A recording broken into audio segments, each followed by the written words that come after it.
ओम शांति। आप सभी भाई बहनों का हमारे इस खास कार्यक्रम में स्वागत है। दादी जानकी जी, जिन्होंने अपनी उच्च योग तपस्या एवं दैवीय गुणों से लाखों आत्माओं को सही राह दिखाई, वह दादी सदैव परमात्मा की याद और प्रेम में लुप्त रहते हुए पूरे विश्व को सद्भावना और शुभकामनाएं प्राप्त कराया करती थी। 5 तत्वों से बने शरीर को त्याग कर वह दादी 27 मार्च 2020 को सदैव के लिए विदेही अवस्था में चली गईं। उनकी इस प्रथम पुण्यतिथि पर हम आगे इस कार्यक्रम में अपनी आदरणीय दीदियों द्वारा दादी जानकी से जुड़े उनके पुण्य विचार सुनेंगे, जिसके लिए मैं सबसे पहले आदरणीय ब्रह्मा कुमारी पूनम दीदी जी से निवेदन करता हूं कि वो आके अपने विचार हमारे सामने रखें। ओम शांति। आज हम सभी अपनी मीठी आदरणीय जानकी दादी जी की पुण्य स्मृति में एकत्रित हुए हैं। आज हम सभी आदरणीय दादी जी के त्याग तपस्या की कहानियों को और शिक्षाओं का सिमरण करते हुए उनकी पुण्यतिथि को मना रहे हैं। हमने जो अपनी वरिष्ठ दादियों से जानकी दादी जी के विषय में अनेक अनुभव सुने, स्वयं दादी जानकी जी के मुखारबिंद से उनके जीवन कहानी का जो अनुभव सुना, आज वो याद आ रहा है कि कैसे उन्होंने बताया कि छोटी सी आयु के अंदर ही उनके अंदर भक्ति के भाव बहुत अधिक थे। छोटी सी उम्र के अंदर ही उन्होंने श्रीमद् भागवत गीता, सुखमणि का पाठ करना और भी अनेक धर्म ग्रंथ का अध्ययन कर लिया था। जब वो 11 वर्ष की उम्र की थी तब तो वो स्कूल में पढ़ने के लिए गई थी। 3 वर्ष तक उन्होंने पढ़ाई पढ़ी थी और उसके बाद भागवत गीता, रामायण, सुखमणि, इन सब का अध्ययन वो दिल से करती थी। सुखमणि का पाठ करना तो उनको इतना अच्छा लगता था कि अगर कहीं कोई शरीर छोड़ देता था तो उसकी शांति के लिए लोग उनको ही बुलाते थे कि सुखमणि का पाठ करो, पानी पिलाओ तो उसकी मुक्ति हो जाएगी। तो लेकिन जानकी दादी जी बताती हैं कि भले उनको ईश्वर से प्यार था, परमात्मा की खोज मन में बनी हुई थी, लेकिन उन्होंने कोई गुरु जीवन में धारण नहीं किया था, क्योंकि उनको किसी की भी शिष्या बनना या चेली बनना पसंद नहीं था। लेकिन प्रभु प्राप्ति की लगन बहुत ज़्यादा थी और वैराग वृत्ति बचपन से ही उनके अंदर बहुत थी। तो ब्रह्मा बाबा के लिए वो बताती हैं कि उनके लौकिक पिताजी बहुत निकट थे उनके। तो एक बार जब वो बगीचे में अपने पिताजी के साथ घूमने के लिए गई हुई थी तो वहाँ उन्होंने ब्रह्मा बाबा को भी घूमते हुए देखा। तो बाबा उनके पिता के निकट आए तो कहा, मैंने भी जैसे बाबा को देखा तो मुझे एकदम ऐसा महसूस हुआ कि यही मेरे असली पिता हैं, यही परमात्मा हैं। क्योंकि बाबा ने कुछ सेकंड ही का मेरी ओर देखा, मुझे दृष्टि दी तो देह से न्यारी हल्केपन का अनुभव किया।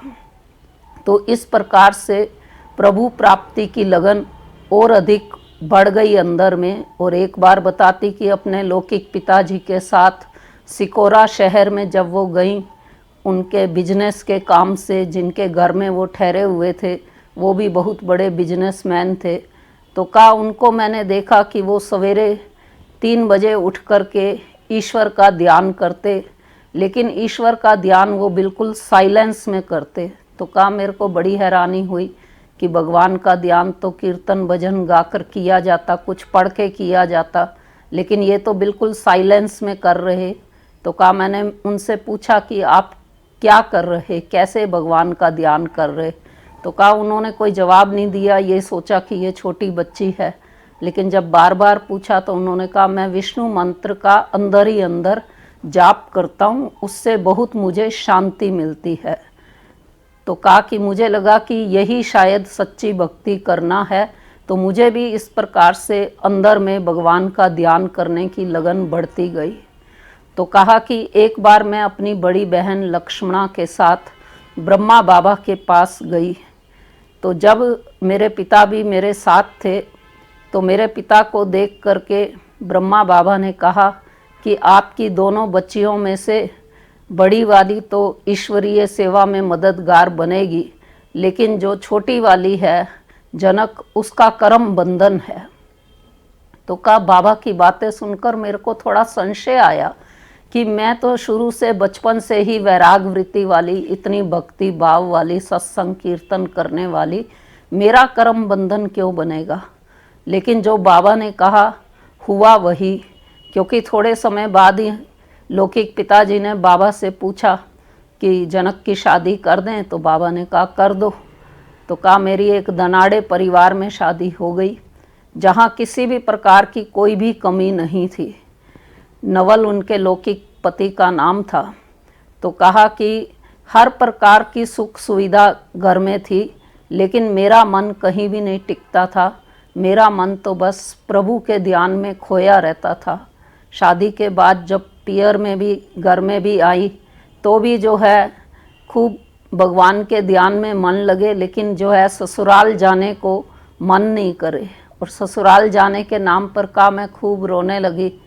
तो पति ने जो है मार पिटाई भी कर दी और कहा उसके बाद तो, लेकिन नियति में शायद यही लिखा था। कहा इधर से लौकिक पिता को व्यापार में इतना घाटा पड़ा कि उनको ये बहुत महसूस हुआ कि मैंने जनक की ज़बरदस्त शादी कर दी, हमारे घर की तो लक्ष्मी ही चली गई। तो उनको जब अपनी गलती महसूस हुई तो कहा वो मेरे पास आते रहते और मैं उनको कहती भी कि आपने मुझे इस बंधन में क्यों बांध दिया। लेकिन क्योंकि नियति में जो लिखा था तो उसको स्वीकार करते हुए मैं चलती गई। लेकिन जो है कहा मेरे को ससुराल के परिवार का खाना जो है पसंद नहीं था, तो इसलिए सिलाई करने आती थी। तो मैं सिलाई करके, कपड़े सिलाई करके और उन्हीं पैसों से अपना गुजारा करने लगी। और इधर से जो जब पिता को घाटा पड़ गया तो ब्रह्मा बाबा ने जो है लौकिक परिवार को कराची में बुला लिया था। तो कहा मैं भी बीच में एक बार जैसे कैसे करके बाबा से जो है कराची में मिल करके आई थी।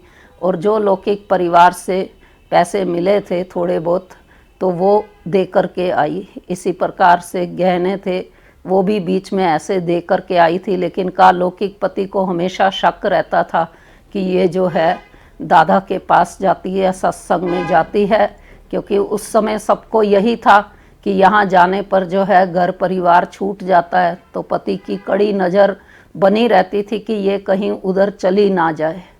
तो कहा लेकिन मेरा तो प्यार ब्रह्मा बाबा से, शिव बाबा से इतना अधिक हो गया था कि घर का ये और बंधन जो है, बंधन गहरा लगने लग गया।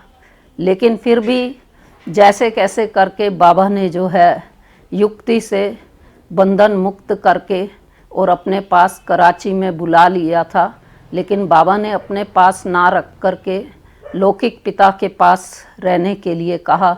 तो वहीं का किक्कण दादी थी, उनके साथ बैठ करके हम दोनों बगीचे में जो है मुरली सुनते थे। मुरली तो दादी जी बताती हैं कि शुरू से ही सुनने को मिलती रहती थी, जब से बाबा को देखा था, जब से सत्संग का परिचय मिला था।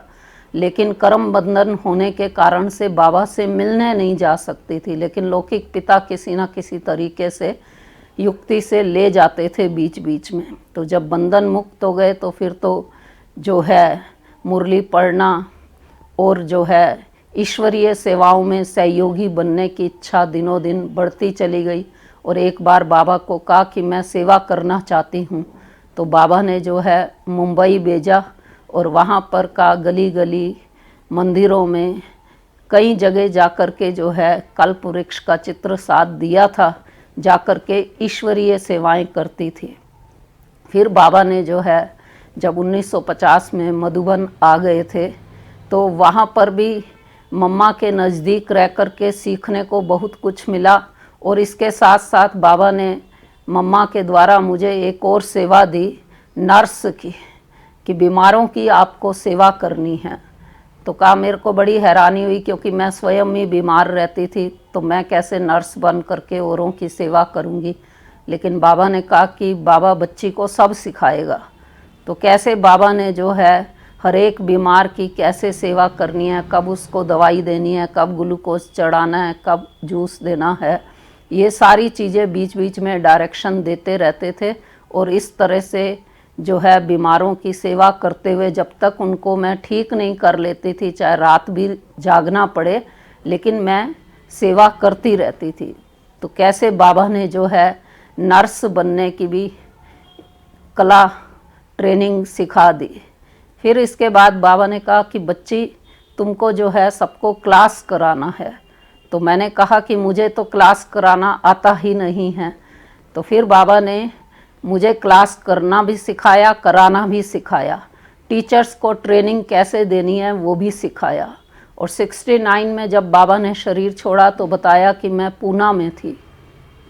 और उसके बाद अव्यक्त बाप दादा ने और बड़ी दादी जी ने विदेश की सेवाओं के लिए भेजा। तो वहाँ भी लंदन में भी एक ही कमरा था जिसमें जो है सोने उठने बैठने क्लास कराने से लेकर सारे कार्य उसी एक कमरे में ही होते रहते थे। लेकिन ईश्वरीय सेवाएं कैसे बाबा ने करवाई कि धीरे धीरे हम सबको यज्ञ के इतिहास में जब जब दादी जी की जीवन कहानी सुनते हैं तो उसके अंदर विशेष ये बात आती है कि संसार की सबसे संतुलित दिमाग वाली महिला ऑक्सफोर्ड यूनिवर्सिटी के द्वारा उनको घोषित किया गया था। जब उनके हर प्रकार से ब्रेन के टेस्ट किए गए तो हर टेस्ट के अंदर उनके ब्रेन से जो है जो रेज निकलती थी वो एक ऐसी रेज थी जो कि एक बहुत स्टेबल माइंड में और एक बहुत रेस्ट वाले माइंड की एक गहरी निंद्रा की स्टेज में जो है वो रेज निकलती हैं।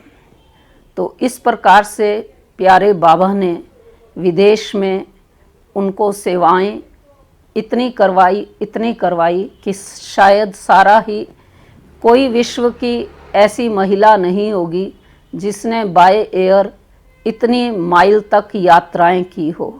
लेकिन विश्व की पहली महिला जिसने पूरे विश्व का भ्रमण ईश्वरीय सेवा अर्थ किया, आध्यात्मिक क्रांति जगाने अर्थ किया। और बाबा तो उनको मस्त फ़कीर कहते थे। प्यारे बाबा उनको जनक बच्ची कह कर के पुकारते थे। जैसे बाबा ने शुरू से ही उनके अंदर त्याग वृत्ति देखते हुए कि किस प्रकार से वो राजा जनक के समान रहती, तो विदेश के अंदर ईश्वरीय सेवा करते करते बाद में तो साइंस के सब साधन भी, जैसे उनकी प्रकृति भी, सब उनकी दासी बन कर के चलती, ये सब देखते। लेकिन दादी जी हमेशा ही राजा जनक की तरह बिल्कुल विदेही अवस्था में मस्त रहती थी। इसलिए प्यारे बाबा ने उनको मस्त फ़कीर का भी टाइटल दिया था। और कैसे उनके 104 साल ईश्वरीय सेवाओं में अंत तक, अंतिम श्वास तक पूरे हुए, उसको हम सभी जानते हैं। और 104 वर्ष की पूरी होने के बाद उनके जो संकल्पों में मुख्य बात रहती थी कि जब मेरा अंत समय आए, जब मेरे अंतिम क्षणों के लिए कुछ किया जाए तो खर्चा कोई भी नहीं किया जाए, इकोनॉमी से ही सारा कार्य किया जाए। तो सारा यज्ञ इसका गवाह है कि पिछले साल ही जब लॉकडाउन लगने वाला था, कोरोना थोड़ा थोड़ा शुरू ही हुआ था, उस समय ही 27 मार्च वाले दिन ही वो विदेही अवस्था में पहले ही रहती ही थी, लेकिन फिर तो फरिश्ता बन कर के हम सब से छुट्टी लेकर बेहद की सेवाओं के लिए प्यारे बाबा के पास चली गई थी। और आज उनके त्याग तपस्या के जीवन की कहानी हर एक ब्राह्मण के मुख पर है, मन पर है। और कर्म में भी उनकी शिक्षाओं को सभी अपने जीवन में धारण करने की पूरी कोशिश करते हैं। विशेष रूप से दादी जी का एका नामी और इकोनॉमी, ये दो विशेषताएं उन्होंने अपने जीवन में धारण की हुई थी। मैं कौन, मेरा कौन, ये उनके हमेशा बोल रहते थे। प्यारे ब्रह्मा बाबा को वो हमेशा उनके 4 पोज में देखती थी। एक उनका तपस्या का रूप, एक उनका सिर पर हाथ रख करके विश्राम की अवस्था का स्वरूप, एक पहाड़ी पर लेटे हुए स्वरूप, और जो है एक झोपड़ी के बाहर बच्चों को पत्र लिखते हुए स्वरूप देखती थी। दूसरा, उन्होंने ब्रह्मा बाबा के साकारी, आकारी, निराकारी और बाप दादा की पदरामणि के ये 4 रूप देखे।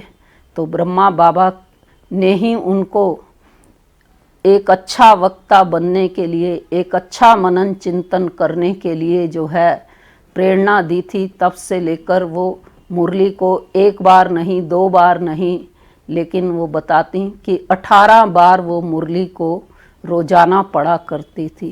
तो इतनी मुरली का अध्ययन करते करते ज्ञान सागर बाप की बच्ची वो स्वयं ही ज्ञान रत्नों की खान बन गई। जब भी उनके मुख से बोल निकलते ज्ञान के अतिरिक्त हमने देखा इतने सुंदर सुंदर उनके चिंतन, उनके अनुभव जो हमको भी शिव बाबा की याद में इतना मस्त कर देते थे, ये सब हमने उनका प्रैक्टिकल जीवन में देखा। तो आज के दिन उनकी यादों को, मधुर यादों को याद करते हुए मैं अपने सच्चे दिल से मीठी आदरणीय दादी जी के लिए स्नेह अंजलि, शांति की श्रद्धा सुमन समर्पित करती हूँ। ओम शांति। आदरणीय पूनम दीदी जी का शुक्रिया, जिन्होंने दादी जानकी जी के जीवन से जुड़े सत्य प्रसंग इतने स्पष्ट प्रकार से हमारे समक्ष रखे कि दादी जानकी के जीवन से हमें खूब प्रेरणा मिल रही है और मिलती चली जाएगी। अब आगे हमारे समक्ष भ्राता अश्विनी सुदेन जी एक गीत प्रस्तुत करने जा रहे हैं। तो आइए इनका स्वागत करते हैं और मगन हो जाते हैं इनके इस गीत में।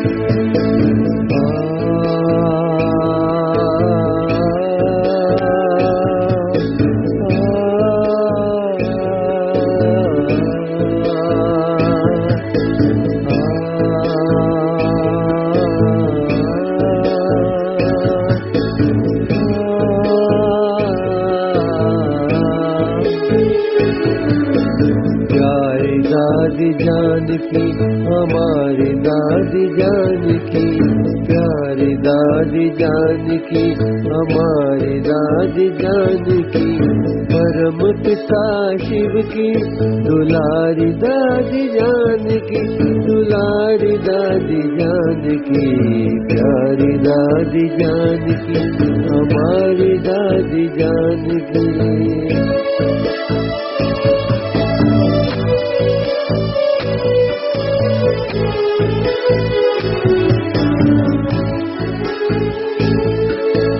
यज्ञ के लिए बनी वह अपने आप में मिसाल, यज्ञ के लिए बनी वह अपने आप में मिसाल, जिसने जग में ऊंचा किया हिंदुस्तान का भाल, हिंदुस्तान का भाल। अष्ट रत्नों में अनोखी न्यारी दादी जानकी, अष्ट रत्नों में अनोखी न्यारी दादी जानकी, परम पिता शिव की दुलारी दादी जानकी, दुलारी दादी जानकी, प्यारी दादी जानकी, हमारी दादी जानकी।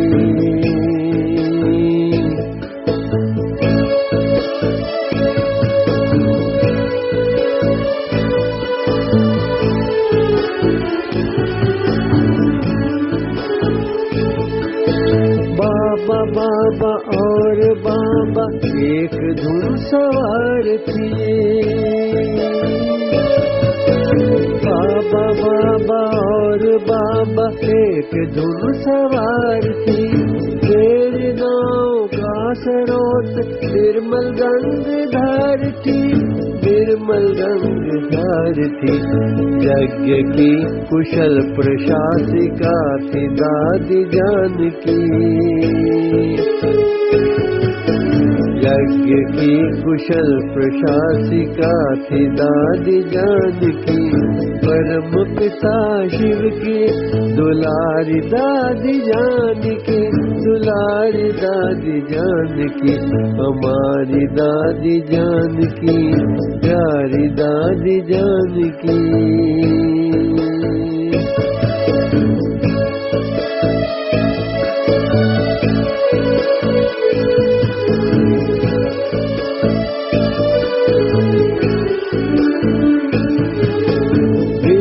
कल्याण हित कर्मों में कुशल थी वो। विश्व कल्याण हित कर्मों में कुशल थी वो। एक बाबा दूसरा न कोई समझती थी वो, कोई समझती थी वो। आरशे शिव बाबा को देती दादी जानकी। आरशे शिव बाबा को देती दादी जानकी। परम पिता शिव की दुलारी दादी जानकी, दुलारी दादी जानकी। प्यारी दादी जानकी, हमारी दादी जानकी। प्यारी दादी जानकी, हमारी दादी जानकी। परम पिता शिव की दुलारी दादी जानकी, दुलारी दादी जानकी। प्यारी दादी जानकी, हमारी दादी जानकी। प्यारी दादी जानकी, हमारी दादी जानकी। प्यारी दादी जानकी, हमारी दादी जानकी। बहुत सुंदर गीत हमारे सामने भ्राता अश्वनी सुदन जी ने प्रस्तुत किया। इस गीत के लिए भ्राता जी का शुक्रिया। अब मैं आदरणीय ब्रह्मा कुमारी खिमिया दीदी जी से निवेदन करता हूँ कि वो दादी जानकी से जुड़े अपने प्रिय विचार हमारे सामने रखे। ओम शांति।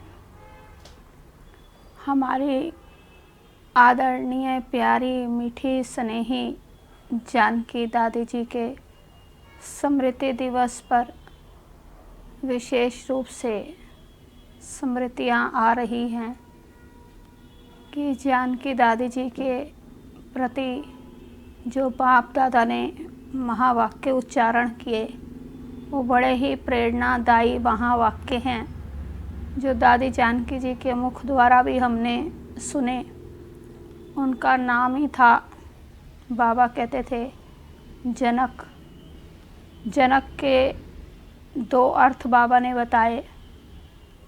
दो जनक हैं, एक जनक विदेही जनक, जीवन मुक्ति जिसके नाम से ही याद आता है, और एक जनक त्रेता वाला जनक, राजा जनक।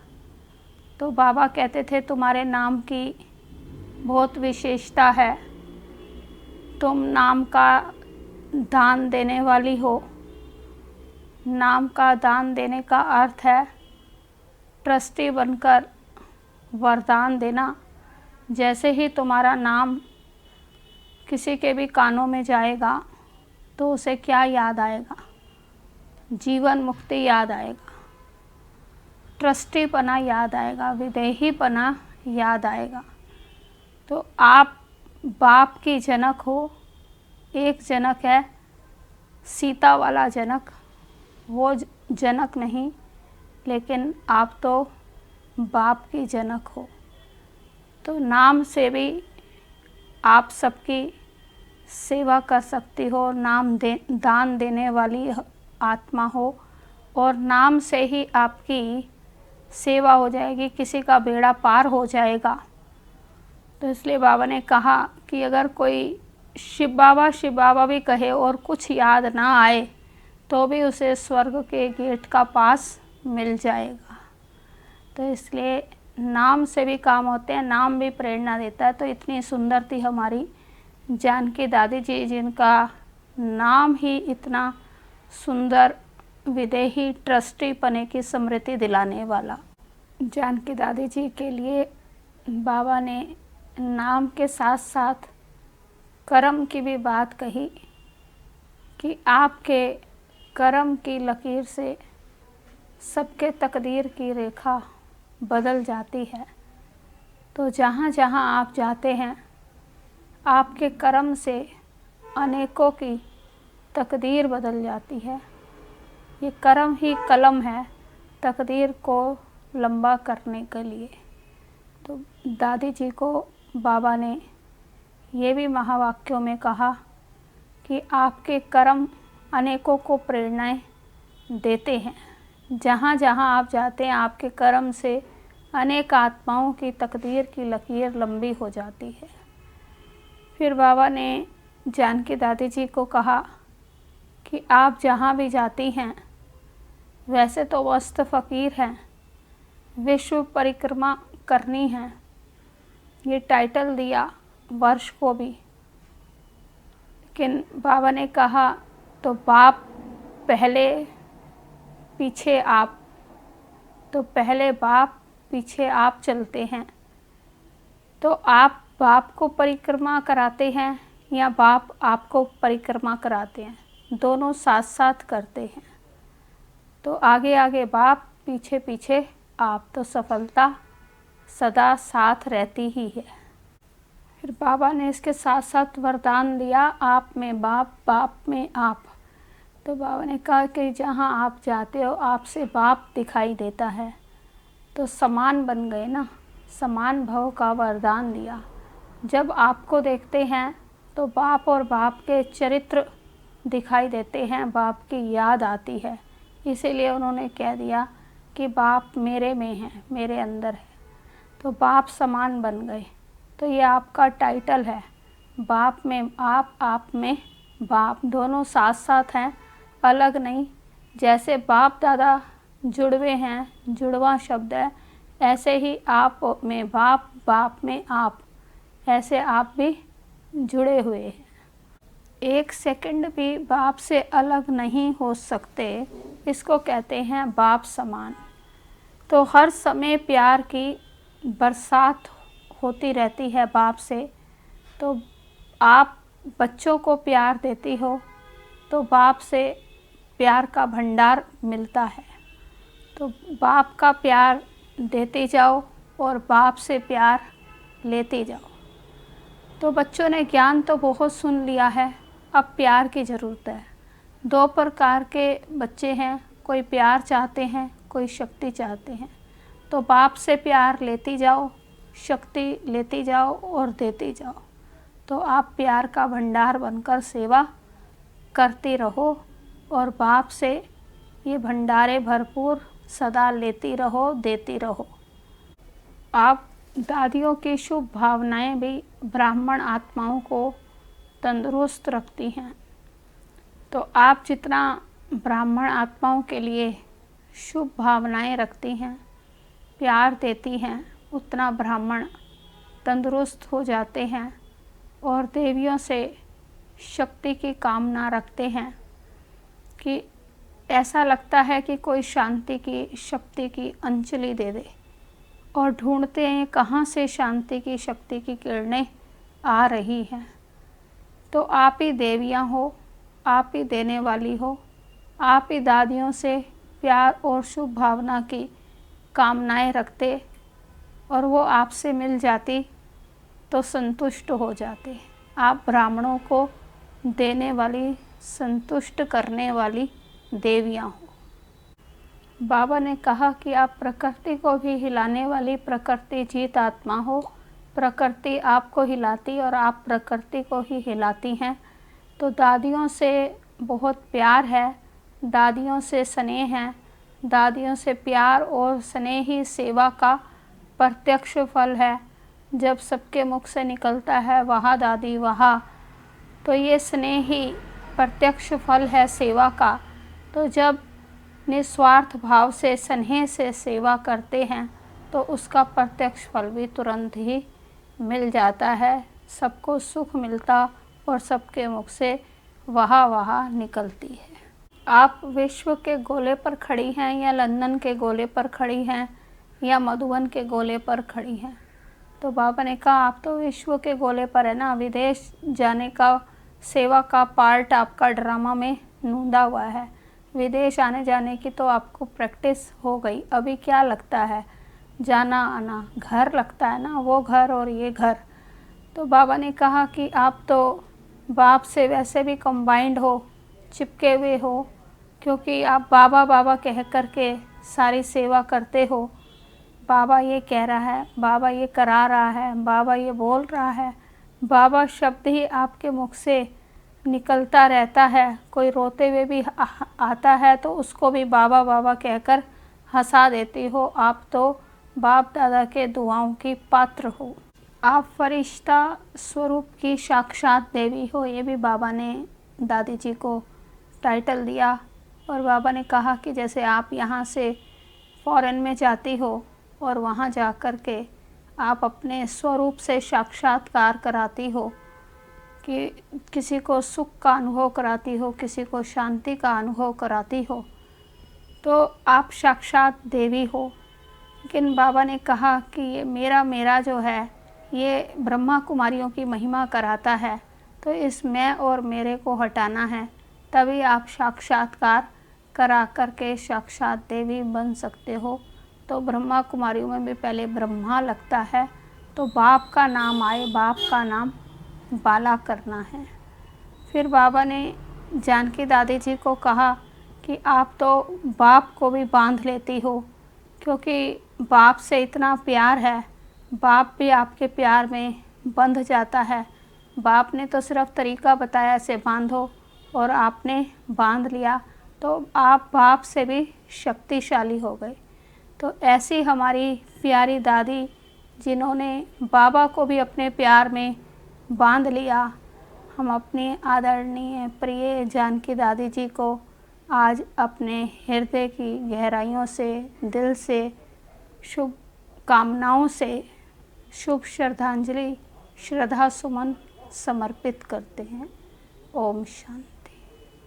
आदरणीय खिमिया दीदी जी का शुक्रिया, जिन्होंने दादी जानकी से जुड़े इतने सुंदर विचार हमारे सामने रखकर प्रिय। अब हम शालीमार बाग सेवा केंद्र द्वारा दादी जानकी जी को श्रद्धांजलि अर्पित करने हेतु कार्यक्रम की तस्वीरें आपके सामने रख रहे हैं, जिनमें आप हमारी आदरणीय ब्रह्मा कुमारी कृष्णा दीदी सहित अन्य दीदियों और भाई बहनों को देखेंगे।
एक साथ वतन में बैठी हुई दिखाई दी, और तीनों के जैसे चंदन की बिंदी की बजाय जो हम चमकीली सी बिंदियां लगाते हैं, ऐसे चमक रही थी उनके माथे पर। और विशेष करके जैसे जब भोग रखा तो दोनों दादियां जानकी दादी जी को कहें कि आज तो आपका दिन है और आप ही पहले भोग स्वीकार करेंगे। तो दादी जी ने कहा कि मैं कैसे कर सकती हूँ जब तक बाबा नहीं करेंगे। तो फिर जैसे वो गुलजार दादी जी को कहें कि आज तो आप पहले बाबा को भोग स्वीकार कराओ ना, फिर बाबा हम सबको कराएगा। तो जैसे कैब दृष्टि लेने के लिए मिलने के लिए, तो बड़ी दादी जी उनको कहें कि जनक, आप साकार में भी जब टीचर बहनों की कोई भी सेरेमनी होती थी तो आप उनको गोल्डन माला पहनाती थी। तो अब हम तीनों ही इधर आ गए हैं, तो पीछे ये जितने भी निमित्त में वरिष्ठ टीचर्स हैं, तो इनको इनकी जिम्मेवारी का एहसास करा के और ये विजय की माला इनको पहनाओ आप। तो जैसे वो सब टीचर बहनें दादी जी से दृष्टि लेती जाती थी और दादी जी गोल्डन माला सबके गले में डालती जा रही थी। और फिर जैसे दादी जी के मुख से कुछ ना कुछ ज्ञान की बातें भी निकल रही थी, जो कि बहुत सारी थी और बेहद की थी, तो इतनी समझ नहीं आ रही थी। लेकिन जो दादी जी हमेशा कुछ बातों को साकार में अंत समय में रिपीट करती रही थी, तो वो ही बातें उनके मुख से ज्यादा निकल रही थी। एक नामी इकोनॉमी, एक बल, एक भरोसा, एक के बन के रहना है, एक की श्रीमत पर चलना है।